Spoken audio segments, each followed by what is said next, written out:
He lives in Michigan. And that might be a person for the.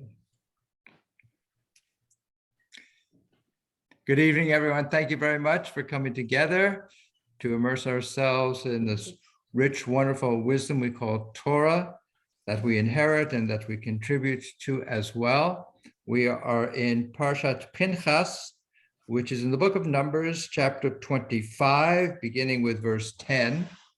We'll read through our English translation. I'll share with you a little bit of a focused study, and then we'll open it up for our collaborative conversation. If you'd like to go and take yourself off mute at this time, together we can join in the recitation of our blessing, giving thanks for this moment. Baruch atah Adonai Eloheinu melech haolam asher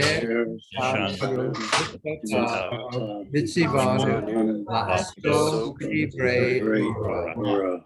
Thank you, God, for this opportunity to immerse ourselves in words, deeds, and relationships of Torah. Amen.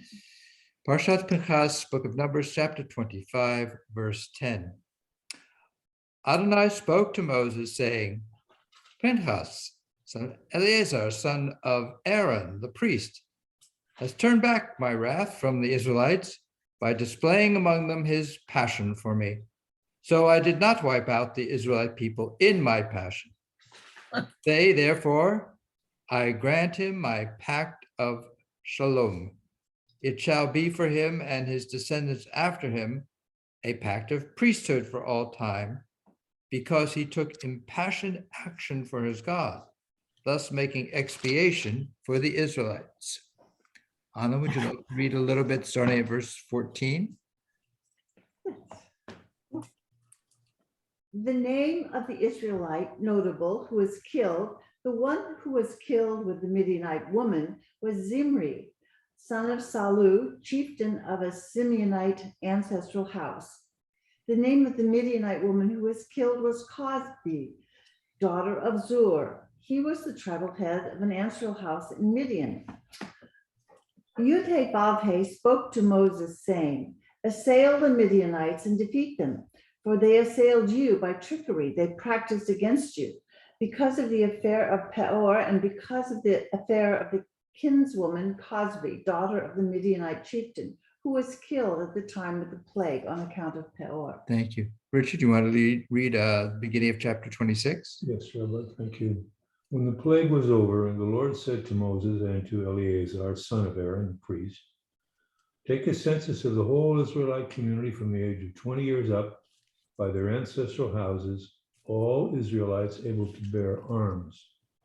So Moses and Eleazar, the priest, on the steps of Moab at the Jordan near Jericho, gave instructions about them, namely those from 20 years up, as the Lord had commanded Moses.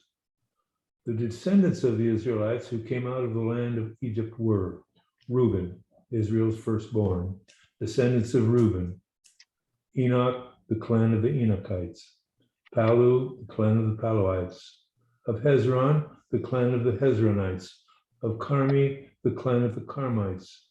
Those are the clans of the Reubenites. The persons enrolled came to 43,730. Thank you, Richard. And Margot, would you like to read a little bit? I'd rather read when there's not so many names. Okay. Paul, would you like to read starting at verse 8? Yeah, thank you, Rabbi. The sons of Palu, Eliab, and the sons of Eliab, Nemuel, and Dathan and Ibrahim, the same Dalhan and Ibrahim, who were summoned by the assembly, who contended against Moses and Aaron among the assembly of Korah, when they contended against Hashem. Then the earth opened its mouth and swallowed them, and Korah with the death of the assembly. When the fire consumed 250 men, and then became a sign. But the sons of Korah did not die.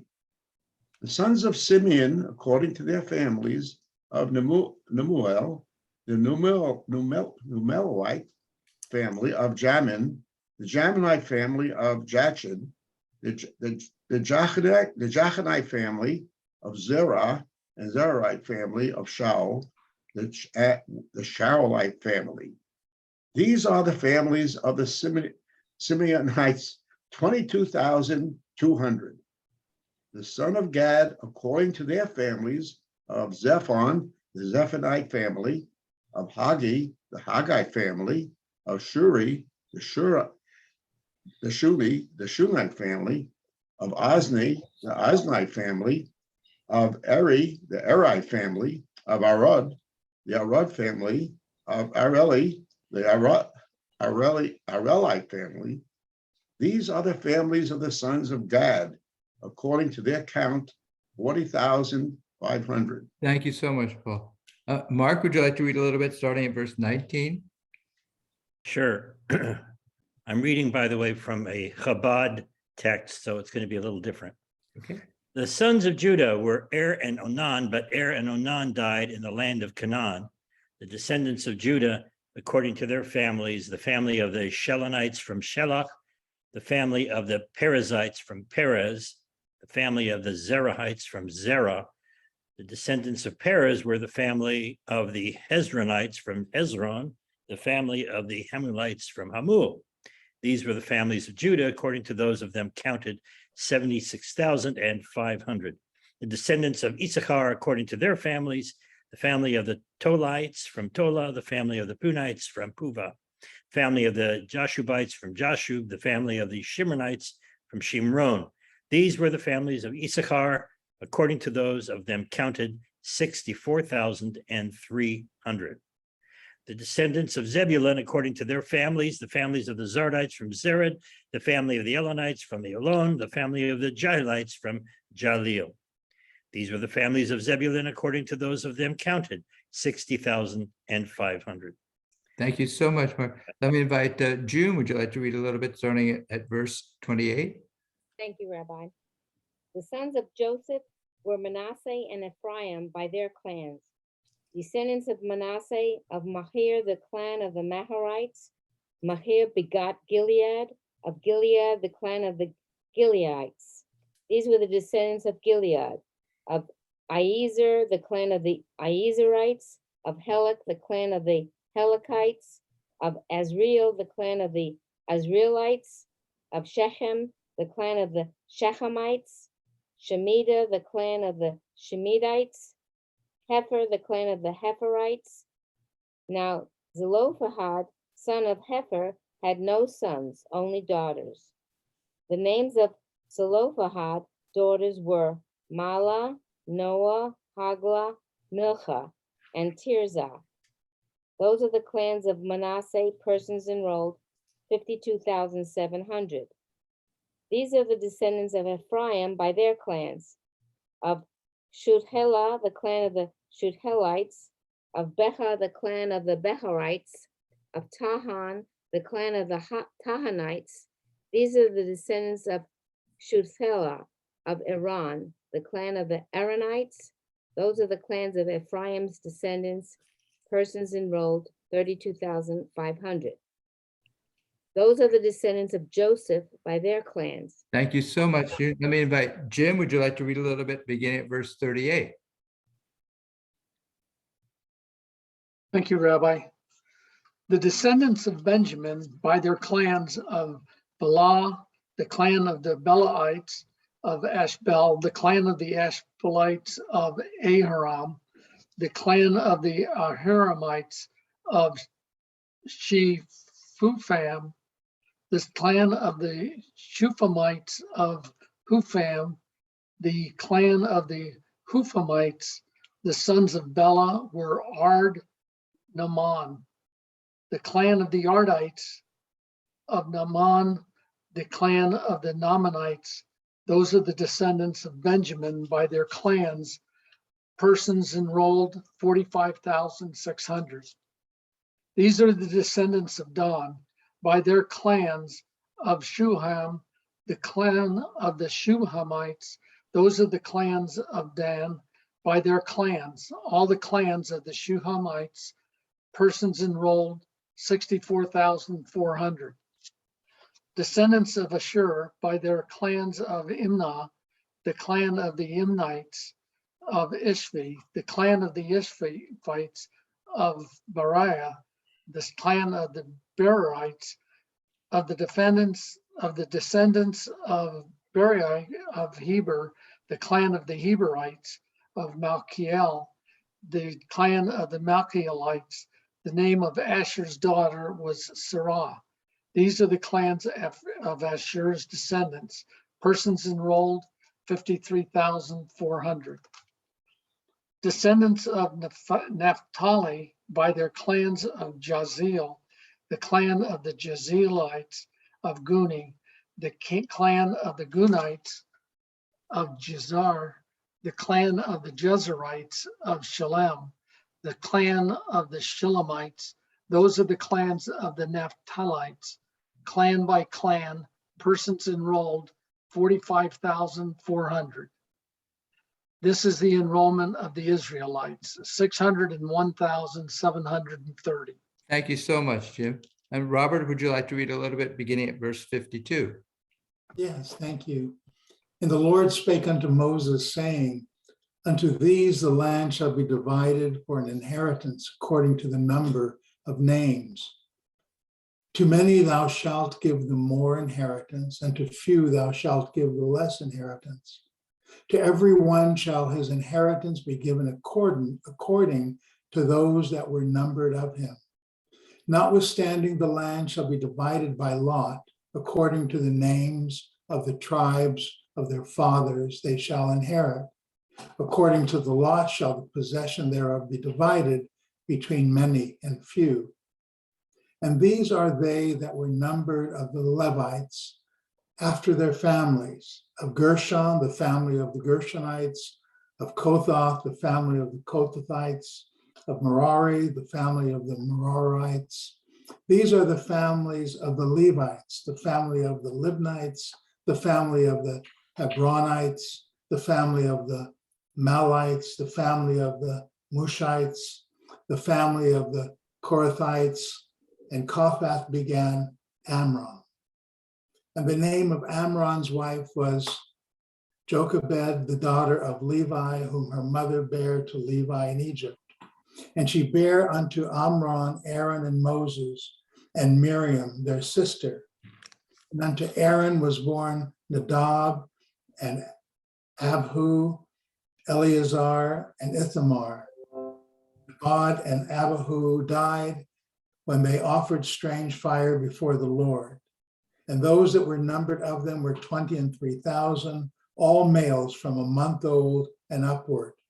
For they were not numbered among the children of Israel, because there was no inheritance given unto them. Sorry, I lost my place. Inheritance given them among the children of Israel.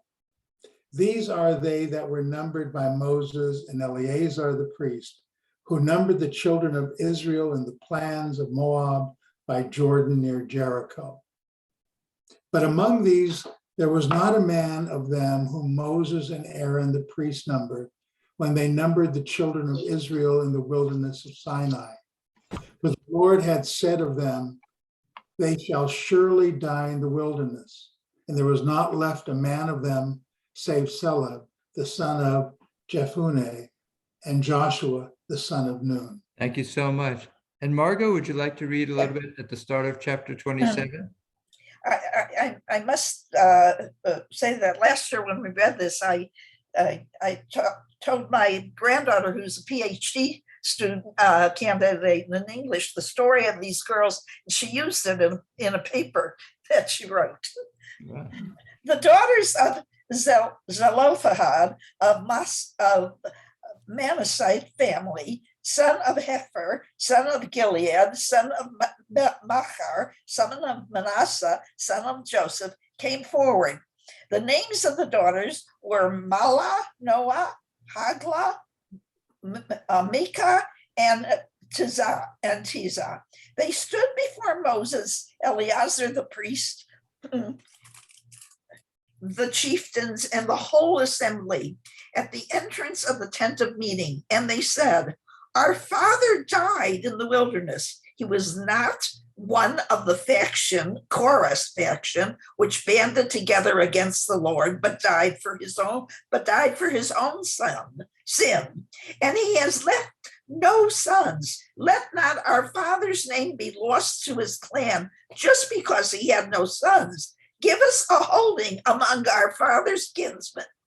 Moses brought their case before the Lord, and the Lord said to Moses, the plea Zephulun's daughter is just. You should give them a hereditary holding among their father's kinsmen. Transfer their father's share to them. Further, speak to the Israelite people as follows. If a man dies without leaving a son, you shall transfer his property to his daughter. If he has no daughter, you shall assign his property to his brothers. If he has no brothers, you shall assign the property to his father's brothers. If the father had no brothers, you shall assign his property to his nearest relative in his own clan, and he shall inherit it. This shall be the law of procedure for the Israelites in accordance with the Lord's command to Moses. Thank you, Margot. And David and Susan, would you like to read a little bit beginning of verse 12? Thank you, Rabbi. I'd love to. And the Lord said to Moses, go up to this Mount Abarim and see the land that I have given to the Israelites. And you shall see it, and you shall be gathered to your kin. You too, as Aaron, your brother, is gathered, since you rebelled against my word in the wilderness of Zin, in the community's dispute, to sanctify me through the water before their eyes. These are the waters of Meribah at Kadesh, in the wilderness of Zin. And Moses said to the Lord, saying, let the Lord, God of the spirits for all flesh, appoint a man over the community who will go out before them and come in before them, and who will lead them in and out on the march, so that the Lord's community will not be like a flock that has no shepherd. And Hashem said to Moses, take Joshua son of Nun, a man with spirit in him, and lay your hand on him. And you shall stand him in front of Eleazar, the priest, and in front of the congregation, and you shall command him before their eyes. And you shall put some of your eminence on him, so that all the congregation of the children of Israel will hear. And he shall stand in front of Eleazar, the priest, and he shall ask him in judgment of the Urim in front of Hashem. By his word they shall go out, and by his word they shall come in, he and all the congregation of Israel with him, and all the children of Israel with him, and all the congregation. And Moses did as Hashem commanded him, and he took Joshua and stood him in front of Eleazar the priest, and in front of the congregation, and he laid his hands on him and commanded him, as Hashem had spoken by Moses' hand. Thank you both so much. And Justin, would you like to read a little bit at the very start of chapter 28? Thank you, Rabbi. The Lord spoke to Moses, saying, command the children of Israel and say to them, my offering, my food for my fire offerings, a spirit of satisfaction for me, you shall take care to offer to me at its appointed time. And you shall say to them, this is the fire offering, which you shall offer to the Lord, 2 unblemished lambs in their first year, each day as a continual burnt offering. The one lamb you shall offer up in the morning, the other lamb you shall offer up in the afternoon. And 1/10 of an ephah of fine flour for meal offering, mixed with 1/4 of a hin of crushed olive oil. A continual burnt offering as the one offered up at Mount Sinai for a spirit of satisfaction, a fire offering to the Lord. Its libation shall be 1/4 of a hin for each lamb, to be poured on the holy altar as a libation of strong wine to the Lord. And the second lamb you shall offer up in the afternoon. You shall offer it up with the same meal offering and libation as the morning sacrifice, a fire offering with a spirit of satisfaction to the Lord. And on the Sabbath day, 2 unblemished lambs in the first year, and 2/10 of an ephah of fine flour as a meal offering, mixed with oil and its libation.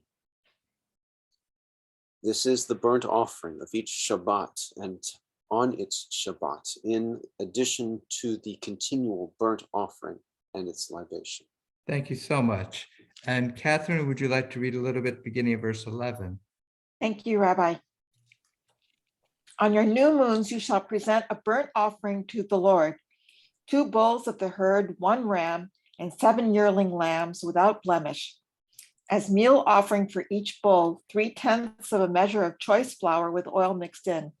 As meal offering for each ram, 2/10 of a measure of choice flour with oil mixed in. As meal offering for each lamb, 1/10 of a measure of fine flour with oil mixed in. Such shall be the burnt offering, odor, and offering fire to the Lord. Their libations shall be 1/2 a hin of wine for a bull, 1/3 of a hin for a ram, and 1/4 of a hin for a lamb. That shall be the monthly burnt offering for each new moon of the year. And there shall be 1 goat as a sin offering to the Lord, to be offered in addition to the regular burnt offering and its libation. Thank you so much, Catherine. Let me invite Marty. Would you like to read starting at verse 16?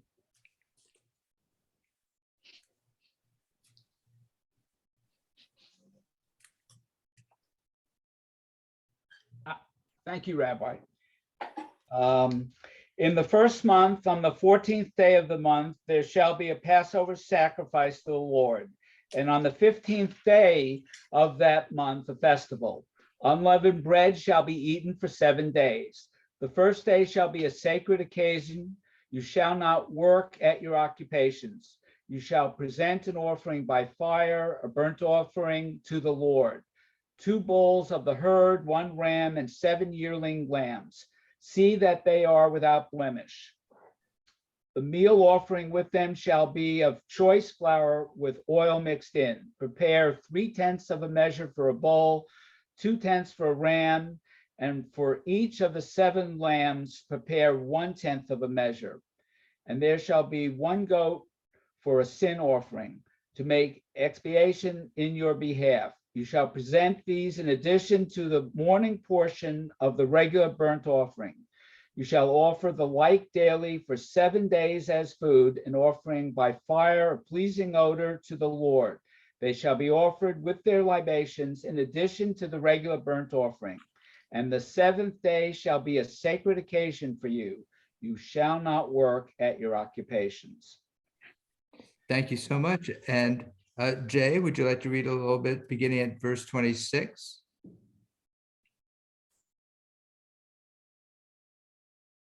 Yes, thank you, Rabbi.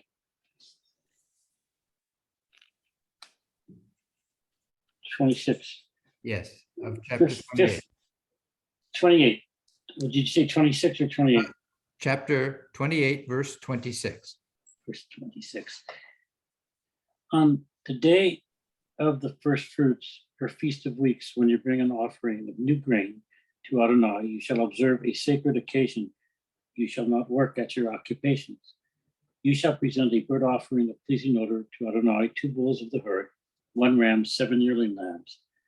The meal offering with them shall be choice flour with oil mixed in, 3/10 of a measure for a bull, 2/10 for a ram, and 1/10 for each of the 7 lambs. And there shall be 1 goat for expiation in your behalf. You shall present them, see that they are without blemish, with their libations in addition to the regular burnt offering and its meal offering. In the 7th month, on the first day of the month, you shall observe a sacred occasion. You shall not work at your occupations. You shall observe it as a day when the horn is sounded. You shall present a burnt offering of pleasing odor to Adonai, 1 bull of the herd, 1 ram, and 7 yearling lambs without blemish. The meal offering with them, choice flour with oil mixed in, shall be 3/10 of a measure for a bull, 2/10 for a ram, and 1/10 for each of the 7 lambs. And there should be 1 goat for a sin offering to make expiation in your behalf, in addition to the burnt offering of the new moon with its meal offerings and the regular burnt offering with its meal offering, each with its libation as prescribed, offering by fire a pleasing order to Adonai. Thank you so much. And Dave, would you like to read starting at verse 7? Okay. On the 10th day of the 7th month, you shall observe a sacred occasion when you shall practice self-denial. You shall do no work. You shall present to Adonai a burnt offering of pleasing odor.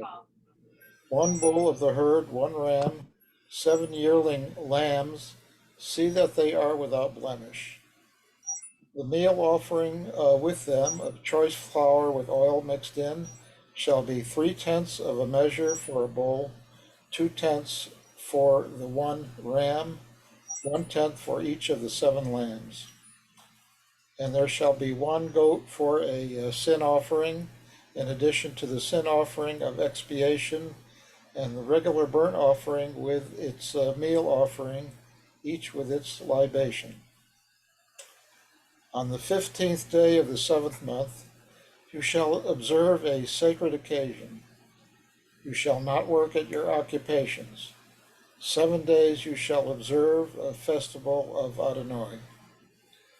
You shall present a burnt offering, an offering by fire of pleasing odor to Adonai, 13 bulls of the herd, 2 rams, 14 yearling lambs. They shall be without blemish. The meal offerings with them of choice flour with oil mixed in shall be 3/10 of a measure for each of the 13 bulls, 2/10 for each of the 2 rams, and 1/10 for each of the 14 lambs. And there shall be 1 goat for a sin offering, in addition to the regular burnt offering, its meal offering, and libation. Thank you, Dave. We're going to continue on verse 17. 2nd day, 12 bulls of the herd, 2 rams, 14 yearling lambs without blemish, the meal offerings and libations for the bulls, rams, and lambs in the quantities prescribed, and 1 goat for a sin offering, in addition to the regular burnt offering, its meal offering, and libations. 3rd day, 11 bulls, 2 rams, 14 yearling lambs without blemish, the meal offerings and libations for the bulls, rams, and lambs in the quantities prescribed, and 1 goat for a sin offering, in addition to the regular burnt offering, its meal offering, and libation. 4th day, 10 bulls, 2 rams, 14 yearling lambs without blemish, the meal offerings and libations for the bulls, rams, and lambs in the quantities prescribed, and 1 goat for a sin offering, in addition to the regular burnt offering, its meal offering, and libation. 5th day, 9 bulls, 2 rams, 14 yearling lambs without blemish, the meal offerings and libations for the bulls, rams, and lambs in the quantities prescribed, and 1 goat for a sin offering, in addition to the regular burnt offering, its meal offering, and libation. Richard, would you like to read a little bit, starting at verse 29? Thank you. 6th day, 8 bulls, 2 rams, 14 yearling rams without blemish, the meal offerings and libations for the bulls, rams, and lambs in the quantities prescribed, and 1 goat for a sin offering, in addition to the regular burnt offering, its meal offering, and libation. 7th day, 7 bulls, 2 rams, 14 yearling rams without blemish, the meal offerings and libations for the bulls, rams, and lambs in the quantities prescribed, and 1 goat for a sin offering, in addition to the regular burnt offering, its meal offering, and libation. On the 8th day, you shall hold a solemn gathering. You shall not work at your occupations. You shall present a burnt offering, an offering by fire of pleasing odor to the Lord. 1 bull, 1 ram, 7 yearling rams without blemish, the meal offerings and libations for the bull, the ram, and the lambs in the quantities prescribed, and 1 goat for a sin offering, in addition to the regular burnt offering, its meal offering, and libation. All these you shall offer to the Lord at the stated times, in addition to your votive and free will offerings, be they burnt offerings, meal offerings, libations, or offerings of well-being. So Moses spoke to the Israelites just as the Lord had commanded Moses. Thank you very much. Thank you, everyone. That's an entire Torah portion for the week. I'd like to share with you a little bit of a focus study, and then we'll open it up for our collaborative conversation. If you have a copy of the study sheet, I invite you to take it out at this time. And at the top is a watercolor by the Danish artist Jeppe Hein, and we'll explore that a little bit further as we get into our study sheet. And I've entitled this week's study session, Learning to Breathe Together. And we'll explore, as we go through the study sheet, the notion of breathing and how at least I encountered it during this week's study. Yeah, every year when I read this Torah portion, Parshat Pinchas, I always wonder, why is this portion called Parshat Pinchas? It's interesting to me that really the main drama, narrative aspect of Pinchas's life is what happens in last week's Torah portion, where he engages in this act of violence of stabbing an Israelite man and a Midianite woman as they're engaged in sex. And so I'm intrigued with what I call the design of what's happening here in Torah. There is that bit of violence that happens at the end, and I note here in number 1, Pinchas stabbed both of them, the Israelite and the woman, through the belly. And that is, in a sense, where that last week's Torah portion concludes. And then this week's Torah portion picks up by saying, God spoke to Moses. Pinchas displayed before me before Israel his kanaf for me. I grant him my pact of shalom. So I'm fascinated this year by this gap that happens between this act of violence and then this acknowledgement of what has happened, and then God's pronouncement about what shall happen to Pinchas. It is almost as if there is this tremendous pause between this explosion of violence and then this pronouncement of God about Pinchas. And the pause happens on the page of Torah. It's there's a white space of about 20 letters or so between the conclusion of last week's Torah portion and the beginning of this week's portion. And then also acknowledge that there's also a pause in the reading, the public reading of Torah, of several hours, because we read the conclusion of last week's Torah portion on a Saturday morning, and then we don't read the beginning of the following Torah portion until the afternoon service on Shabbat. So concluding, say, between, there's about, let's say, about 4 or 5 hours in between the reading of the two portions. So I'm kind of fascinated with this pause, this gap that happens between the explosion of violence and God's pronouncement. So we're going to explore that notion about what is Torah itself expressing here by having that degree of pause. And I'm kind of fascinated also by the word that's used that is phonetically rendered here as kana. Pinchas displayed before Israel is kana for me. And so in number 2, I note that the word kana is a verb meaning to be jealous or zealous. And that provides us the noun, kin'ah, which means zeal or jealousy. So what's the connection between having a zeal, which sounds positive, you have a zeal for something, but jealousy usually we don't think of as having a very positive connotation.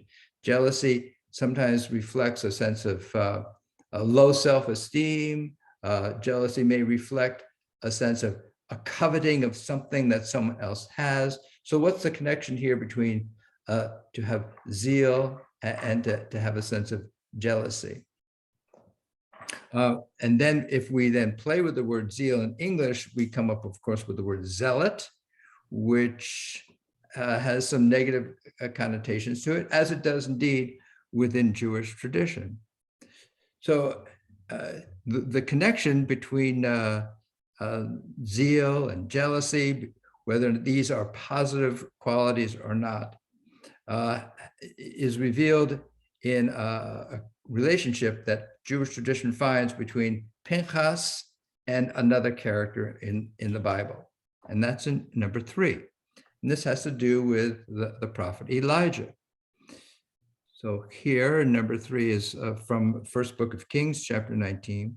And God says to Elijah, now you remember Elijah has just battled with the priests of Baal that the Jewish king Ahab and his wife Jezebel have embraced, it seems.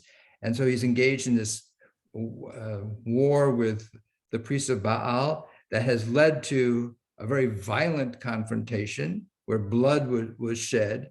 And after this bloody confrontation between Elijah and his supporters and the priests of Baal and their supporters, Elijah flees from the scene and eventually ends up hiding out in a cave.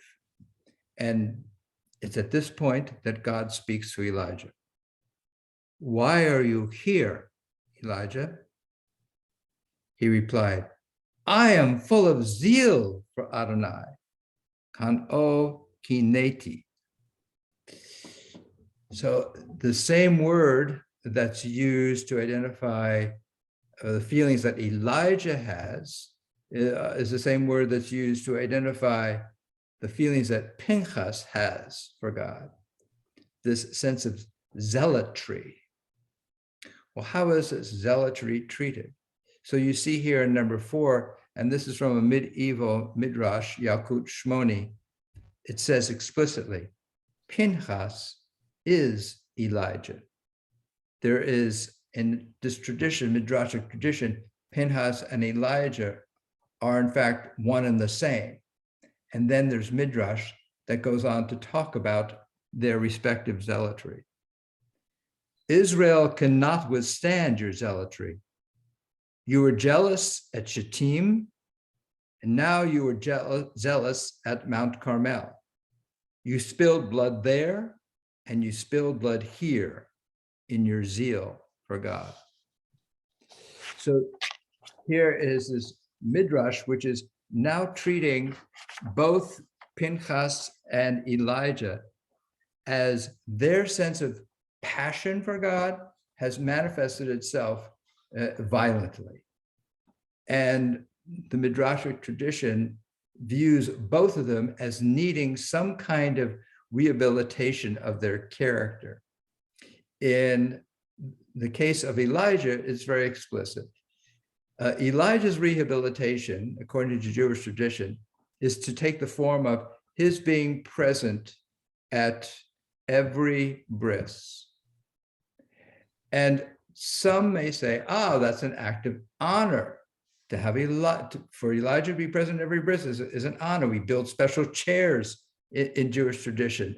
Elijah's chair, that the one who's going to be holding the baby is to sit in while the baby has the bris performed.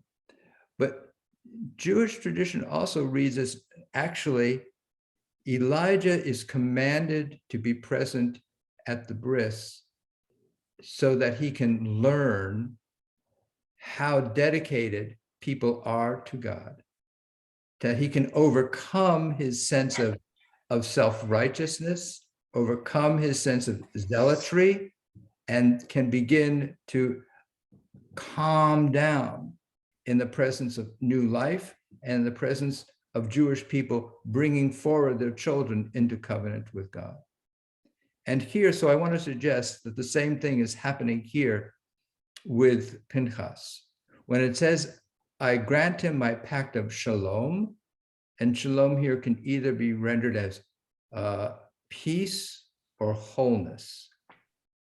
So if we identify Pinchas and Elijah, according to Jewish tradition, has been commanded to go through some kind of rehabilitation of his zealous and violent character, I want to suggest that Pinchas here is not being given a reward.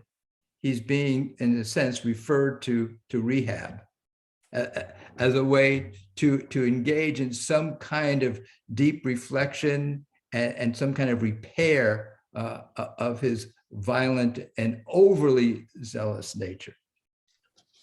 So this is all within the opening up of our Torah portion, where there is this act of violence, there's this pause that Torah takes, and then the response through the divine voice is, Pinchas, you need some help. You need to have your character repaired. After that act of repair happens, then we enter into this interesting narrative about the daughters of Zelophehad. And that's on number 5 on the back of your sheet. The daughters of Zelophehad, son of Chafir, son of Gilead, son of, the names of the daughters of Malach, Noah, Hoglah, Milcah, and Tirzah. They stood before Moses, before Eleazar, the priest, and before the princes. And I bring those verses in there because the way these 5 daughters are being introduced and framed as a literary framing is that first they are identified with a line of tradition, then their names are given, and then it states that they are standing before the leadership of the community. Moses, Eleazar the priest, before the princes. So it is conveying some sense of regard that they have for their own particular lineage and regard and honor that they have for the established leadership. And then it says, they approached, or you could translate it as drew near, karav. This notion of drawing near has an element of, conveys a notion of danger to it. If we remember Nadav and Abihu, this same word of drawing near is used. So Nadav and Abihu drew near, and we know what happened to them. They were consumed. So it's an act of potentially encroaching upon an area that one normally wouldn't be entering into. And so here are these 5 daughters, and they are approaching some kind of territory that is not normal for them to be entering into. And we know that from the case that they're making. They're saying, our father died without any sons. We should be given the inheritance of his land. And it says, give us land by right of inheritance, ahuzah. This notion of a right of inheritance, they are saying, by giving us this land, you will be continuing and honoring a tradition of how land is to be passed along. So they approach this matter with respect for the established order. They approach it with honoring those that their forebears. And at the same time, they are now presenting something that sounds quite extraordinary and not within the norm, but they do it in a way that says, by innovating this way, you will in fact be honoring tradition rather than fracturing it. So here in number 6, Midrash makes clear that what the women are doing here is not breaking something or tearing something down or destroying something. They are in fact building and repairing something. Number 6, they approached and/or drew near. In that generation, the women built up the fences, which the men broke down. The women, however, drew near to ask for inheritance in the land. So the Midrash is pointing out that men have been the ones who have been the breakers of tradition. They have been the ones who have disregarded what's been offered to them, most significantly with the building of the golden calf, and then with the scouts who rejected the wonderful promise of the land that was being offered to them by God. And so the Midrash is now hinting that it is the women who were trying to repair all these instances of male destruction. After this acknowledgement about what these women have done to repair and build and continue, which is in contrast with the violent disruption that Pinchas has engaged in, we notice the story about the passing on of leadership from Moses. And I suggest that there has been a level of anxiety as I read the Torah about, well, who is going to lead us now that it was announced two portions ago that Moses would not be leading them. And so there has been this fissure within the story itself about, okay, it was announced that Moses wasn't going to lead us. Well, who is? And so now Moses prays to God and says, let Adonai, source of the breath of all flesh, appoint someone. And God answers Moses by saying, take for yourself Joshua, son of Nun, a man who has breath in him. And then Moses, when he's trying to describe the qualities that a leader should have, he says, let it be someone who shall go out before them and come in before them, take them out and bring them in. There are many ways in which one can analyze from a leadership perspective what Moses means here by someone who goes out before people and comes in before them, takes them out and brings them in. But in the context of this reading that I've done this week, what I see there is a respiratory practice, a breathing out, a breathing in, a breathing out, a breathing in, a calming, if you will, a balancing, a way of having a sense of mindfulness. Right before we started this session, Anna brought up an article about box breathing, which is a form of breathing that Navy SEALs go through in order to be able to have a complete sense of calm under the most stressful of situations, a way to have complete mindfulness and situational awareness under the most chaotic of situations. It is a very rigorous form of conscious breathing. So they can actually go to sleep anywhere. Yeah. I mean, it's not just be calm, it's a breathing system that they train with so they can sleep. Thank you. And that's a big step. Thank you. So I'd like to turn to our painting on the front by Jeppe Hein.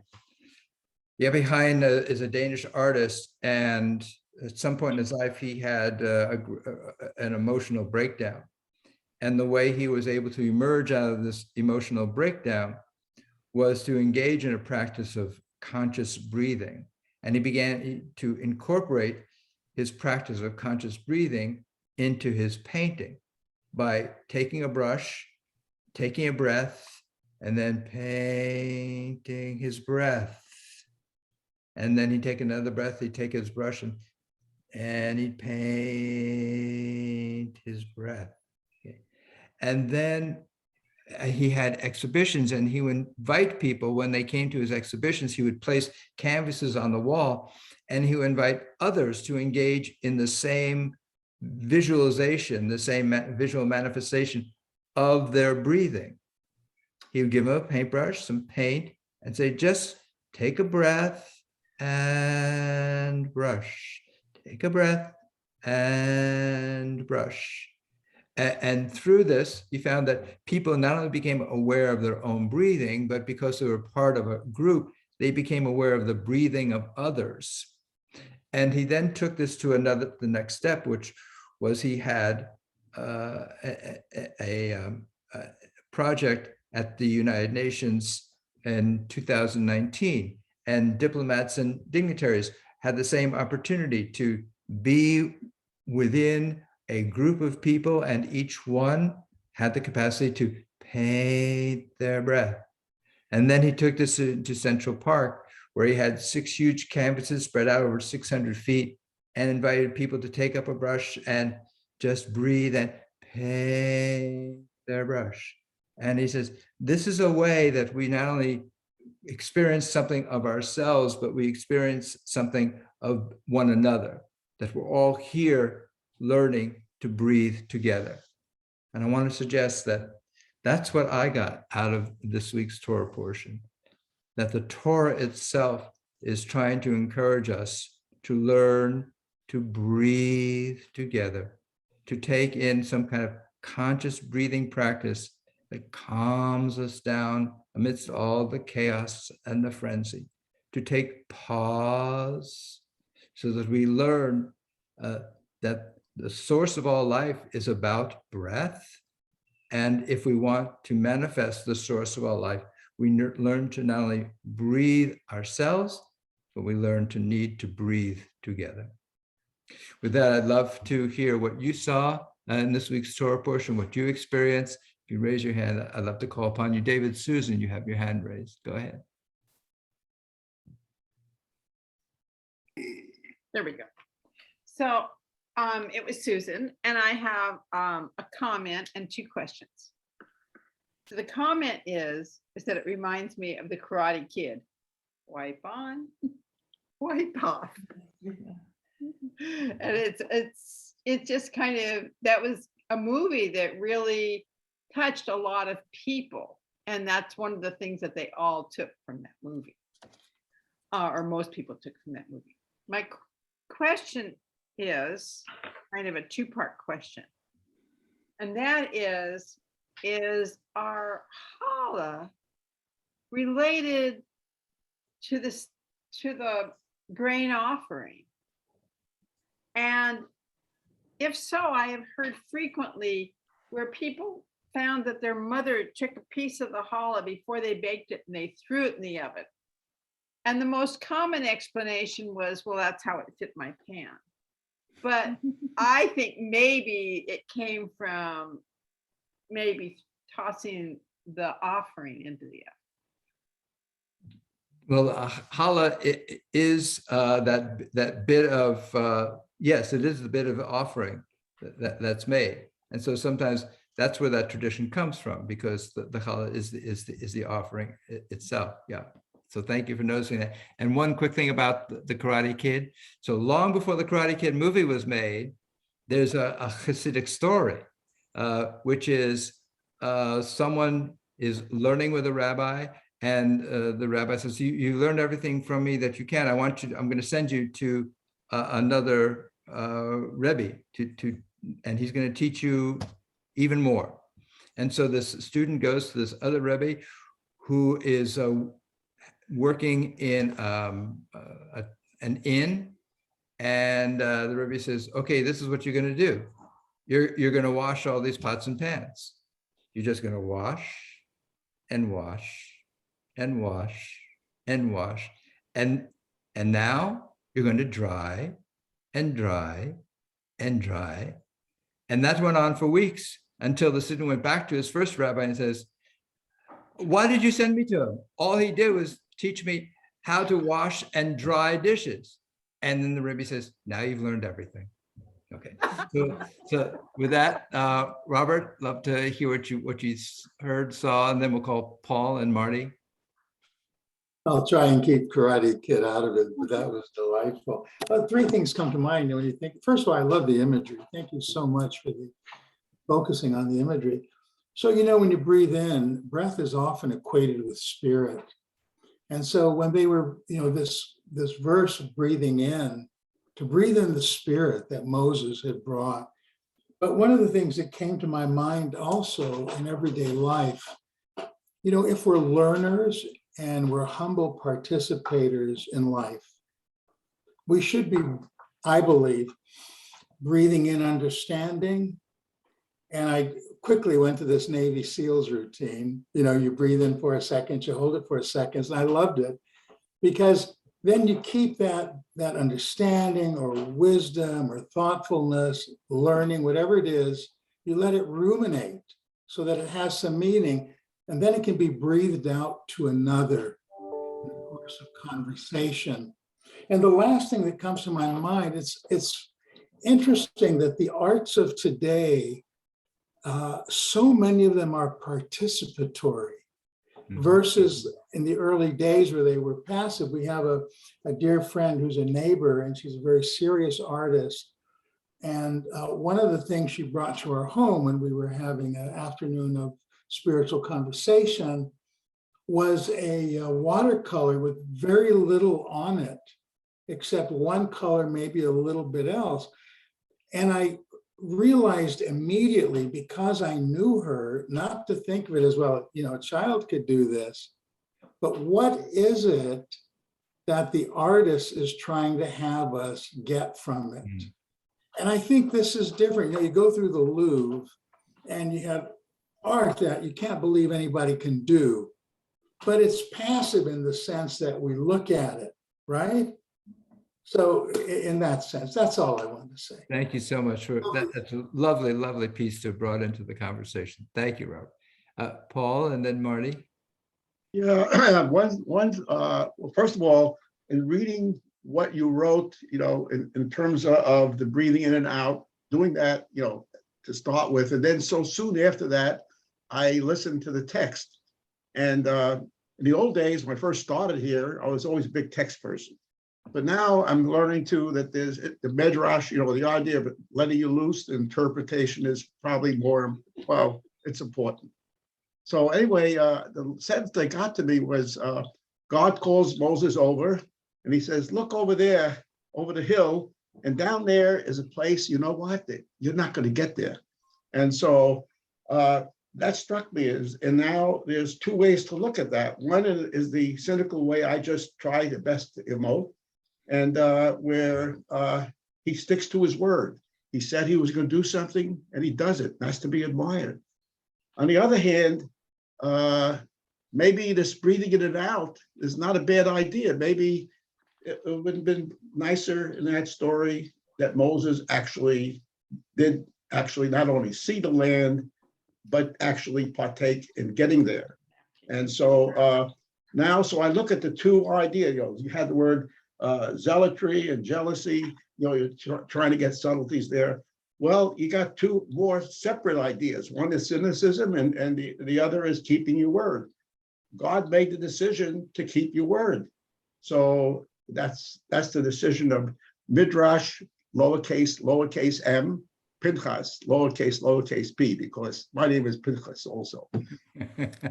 Okay, thank you, Paul. Thank you so much. And to kind of acknowledge that tension that exists between the text, the Jewish tradition itself has a way of reading that contracts and expands. Halacha, if you will, contracts the meaning of certain words, and then Midrash expands. So that's a form of breathing itself. So thank you about that. Marty, please. I'd like to go back to your initial remarks about Pinchas, which impressed me. So he had a problem with violence, and his rehab was to sit in on all of the circumcisions, which of course are bloody affairs. So he has a problem with blood, and now he has to repetitively watch the cutting of the flesh, which is a violent act against the body, but it's constructive rather than destructive. So it serves in a very important function for the community. It is related to violence, but in a constructive way. Wow. Thank you, Marty. I hadn't seen that. So thank you very much for contributing that. Catherine, please. And you have to unmute Catherine. Catherine, you need to unmute so we could hear your treasured words.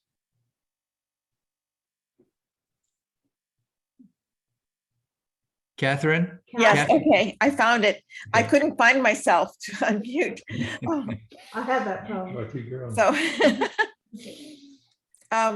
to build on just a small observation, to build on what Paul was saying, that at first glance, this painting looks like a wall, that it's actually a wall. But when you see the word breathing, you see the wall begin to soften. And so that is exactly what's happening in this parshat, is a softening of this wall and preparing for prosperity, because you couldn't have so many sacrifices without being prosperous. And so I like the way that you lead in from inheritance to the idea of prosperity. Wow. So That's that's what I beautiful. got from this painting. That's beautiful, Catherine. I hadn't put that together. That's so beautiful. Thank you. I'm sorry. And let me see, David. Thank you, Rabbi. I first of all wanted to thank you for this teaching, because Pinchas is one of the biggest wrestles that I have with Torah.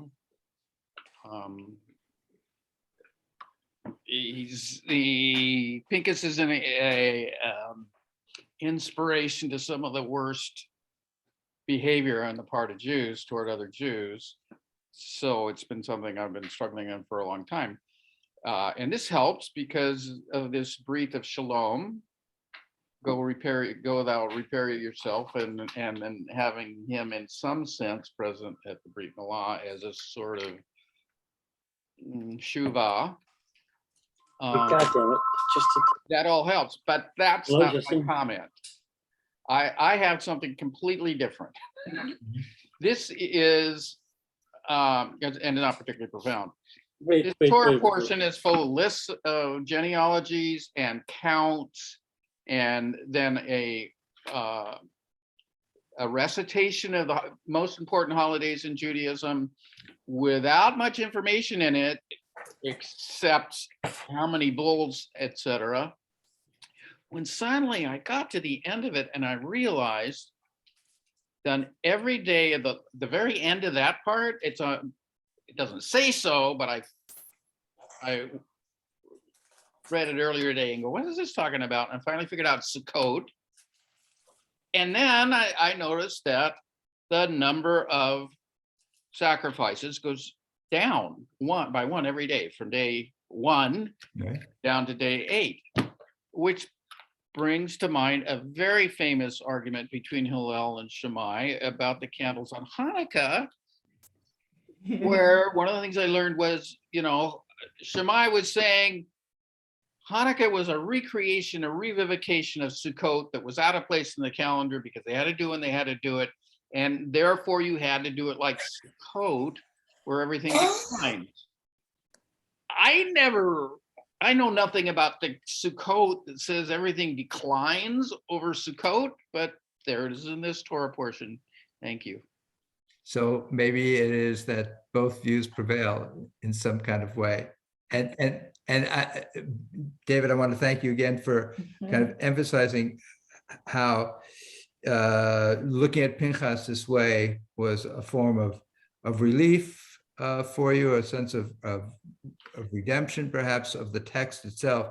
And I just want to conclude by pointing out another bit of redemption that appears in this week's Torah portion that we read over rather quickly, and maybe we didn't pay enough note to, which is it says in the text that the sons of Korach did not die. Now, if you remember that horrible experience with the rebellion against Moses and Aaron, and Korach's family was swept down underground, and here it says Korach's sons did not die. And in fact, we have a series of psalms that are called the Psalms of the sons of Korah. So there is this act of redemption where the fact that a father has led a rebellion doesn't mean that the sons can't learn from this, and not only learn from this, but write songs of praise to the source of all life. And so I want to acknowledge that this experiment, that Torah is largely about learning how to breathe. That's what I sometimes tell people. The whole all of Torah is just learning how to breathe. Sometimes you need to expand, and sometimes you need to contract. And that indeed is what a Jewish scripture provides us in the form of the Talmud in particular. As I mentioned, halacha is a way of contracting, reducing scripture to a specific meaning and a specific prescription. Also within Talmud is another form of discourse we call agadah, storytelling. And that expands the possibilities, that opens up. So all of Torah is really learning how to breathe, which is what the great gift that the source of our life gave to us, which is breath. Yeah. And when we breathe, we not only take in the source of our life, but we find ourselves in sympathetic relationship with all of life that breathes. And that's what this is all about, learning to breathe together. And I'm so glad, I'm so honored and so humbled to be with all of you and engage in this breathing exercise we call the study of Torah. God bless you all. Thank you very much. Look forward to seeing you next time. Wonderful, Thank you, Rabbi. Bye-bye. wonderful. Very nice. Thank you. Mark, I'm going to call you.